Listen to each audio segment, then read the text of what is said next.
नमस्कार साथीहरू। जिन्दगी क्षणिक छ, के थाहा भोलि के हुन्छ।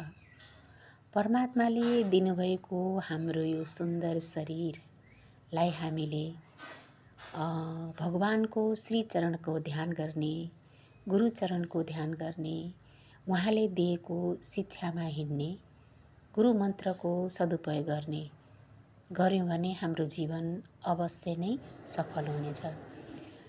प्रभुले जाऊ तिमी मनुष्य चोलामा लिएर दान गर, धर्म गर, सत्कर्म गर, ध्यान गर, भजन कीर्तन गर र तिमी मोक्ष प्राप्त हुन्छौ भनेर यस पृथ्वीमा हामीलाई जन्म दिएर पठाउनु भएको छ।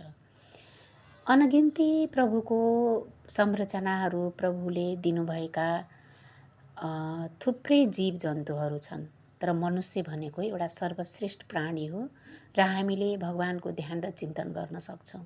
त्यही भएर परमात्माले दिनुभएको एक शरीरको शरीरको हामीले सदुपयोग गरी भगवानकै श्रीचरणमा ध्यान लगाउने, नाम जप्ने, चिन्तन गर्ने, धर्म कर्म गर्ने, दान गर्ने, भजन कीर्तन गर्ने गर्यौँ भने हाम्रो जीवन अवश्य नै सफल हुने।